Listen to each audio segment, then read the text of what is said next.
হয়েছিলাম। সেখানে সবাই কবিতা আবৃত্তি করে, প্রত্যেক বৃহস্পতিবার কবিতা আবৃত্তি হয়। তো আমি গেলাম, গিয়ে একেবারে পিঠের বেঞ্চে বসলাম।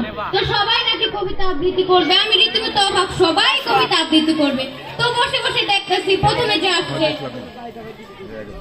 দিন, এইখানে তোর দাদির কবর, এই ডালিম গাছের তলে 30 বছর ভিজিয়ে রেখেছি তুই নয়নের জলে। তো আমি মনে করি সাধারণত কবিতা এরকম মেবি এরকম সিম্পলই হয়। তো এরপরে যে আসলো সে আবার স্থানীয় নেতা, তো সে আসছে খুব ভাবসাব নিয়ে। যদিও সামনে কেউ ছিল না।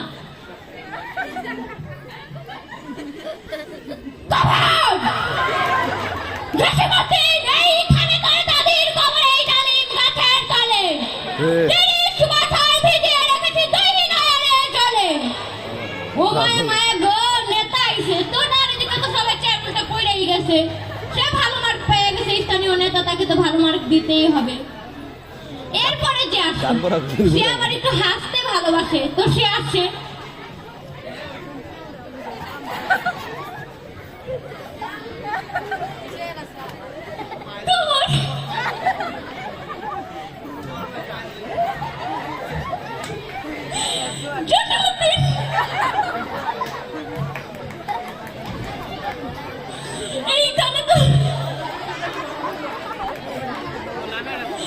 দাদির কবরে ডালিম গাছের ডালিম।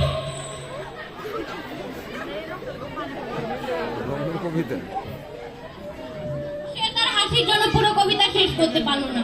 এরপরে যে আসে সে আবার তার উল্টো, মানে কান্না করতে ভালোবাসে। সে আসে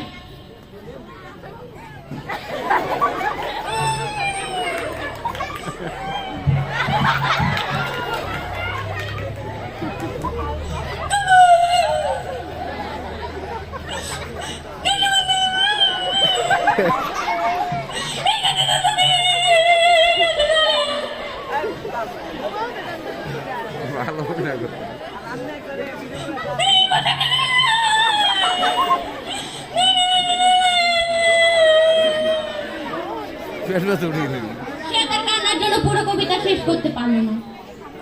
এরপরে যে আসলো সে আবার একটু চুলকানি, মানে খারাপ পরিবেশে থাকে, গায়ে একটু চুলকানি আছে। তো সে আসছে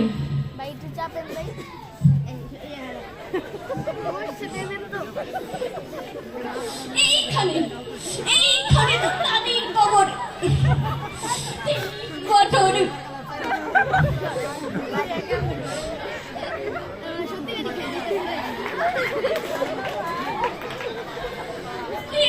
বছর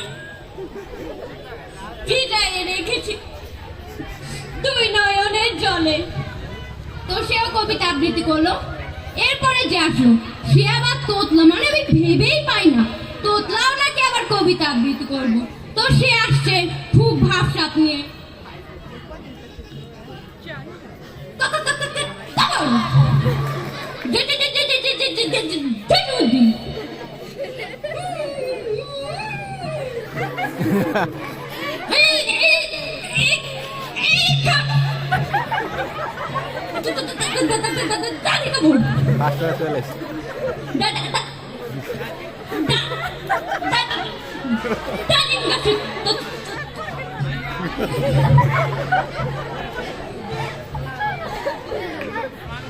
সেও পুরো কবিতা আবৃত্তি করতে পারলো না।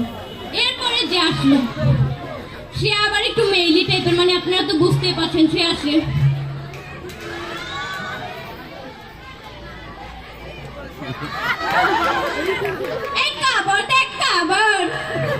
এই নিচে তাকাচ্ছিস কেন, উপরে তাকা, উপরে। আমার কবিতা শোন, কবিতা শুনতে বলছি, অন্য কিছু না। এইখানে তোর দাদির কবর কোথায়? এইখানে তোর দাদির কবরে ডালিম গাছের তলে 30 বছর ভিজে রেখেছি দুই নয়নের জল। থামতে বলছি, থাম।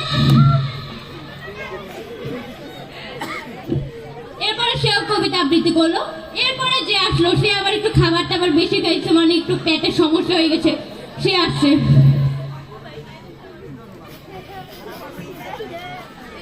এইখানে এখানে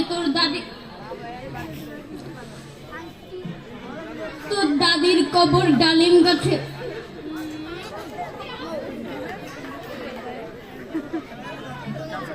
ডালিম গাছে 30 বছর ভিজিয়ে রেখেছি গন্ধ। আমার কবিতা আবৃত্তি মানে এভাবে কতটা শেষ হয়ে গেল। ধন্যবাদ সবাইকে। ধন্যবাদ। একক কৌতুক অভিনয়।